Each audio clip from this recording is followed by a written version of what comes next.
এক ব্যক্তির সঙ্গে সম্পর্কে ছিল সায়ক। তার গো ছিঁড়ে দিয়েছিল। টাকার পিশাচ ও টাকার জন্য সব কিছু করতে পারে। সব্যসাচীর পর এবার সায়ক। একাধিক চাঞ্চল্যকর অভিযোগের সরব সুস্মিতা রায়। ফাঁস, গোপন সব কুকীর্তি।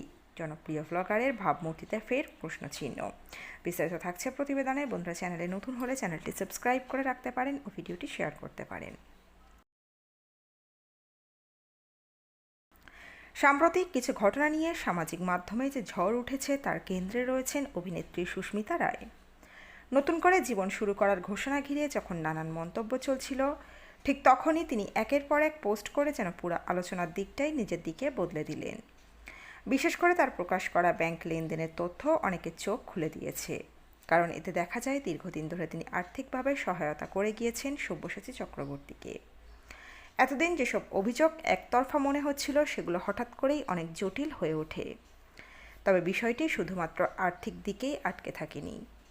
একটি চ্যাটের অংশ সামনে এনে সুস্মিতা যে ছবি তুলে ধরেন তা অনেকের কাছেই অস্বস্তিকর।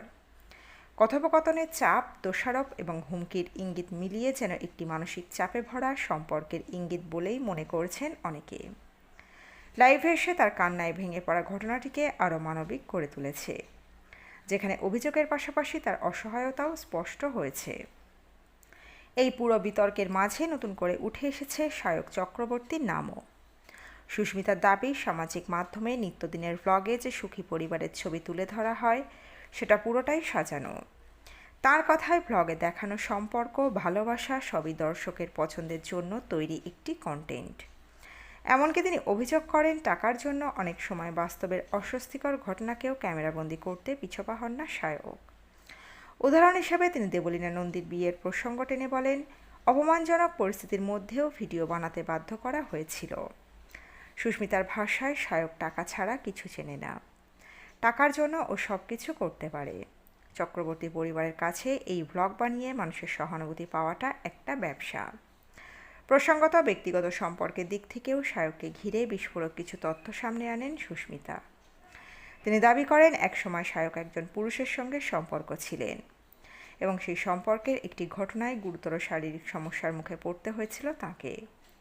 সুস্মিতার কথায়, শারীরিক মিলনের সময় সেই ব্যক্তি ছিঁড়ে যায় এবং পরে তাকে রুবি হাসপাতালে ভর্তি করা হয়। যদিও সংশ্লিষ্ট ব্যক্তির নাম তিনি উল্লেখ করেননি, তবে এই বক্তব্য নতুন করে বিতর্ক উস্কে দিয়েছে। একই সঙ্গে তিনি বলেন, পরিবার এবং মায়ের প্রতি যে ভালোবাসা প্রকাশ্যে দেখানো হয় সেটাও নাকি বাস্তবে ততটা ছিল না, বরং জনপ্রিয়তার জন্যই তা তুলে ধরা হয় আজকাল। সবশেষে নিজের অতীত নিয়েও খোলাখুলি কথা বলেন সুস্মিতা।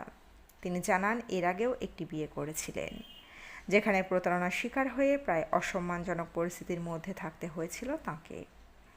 ব্যাঙ্গালোর থেকে কোনো রকমের প্রাণ হাতে নিয়ে ফিরে এসে সব্যসাচীর সঙ্গে সম্পর্ক তৈরি হলেও সেই সম্পর্কে তিনি নিরাপত্তা বা সম্মান পাননি বলে দাবি করেন। সব্যসাচী নাকি কোনোদিনই বিয়ে করতে চাননি, বরং করতে চেয়েছিলেন। এটাতেই আপত্তি ছিল সুস্মিতার।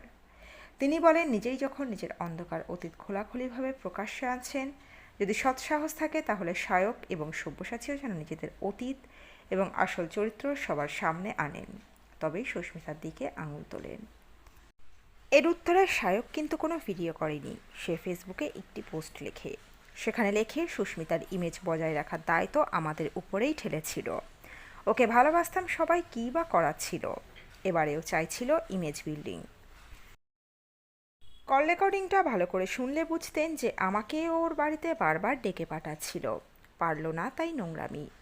যা হোক, এখন আমি বুঝেছি কুকুরের কাজ কুকুরে করেছে, আমাদের কামড়ানো শোভা পায় না। তাই এ প্রচণ্ড অশুভ অ্যালিগেশনকে পাত্তা দিচ্ছি না, নিন্দা করছি। ওর চরিত্র নিয়ে কথা বললে বিশাল রচনা হয়ে যাবে, কিন্তু সেটা কেনই বা করব?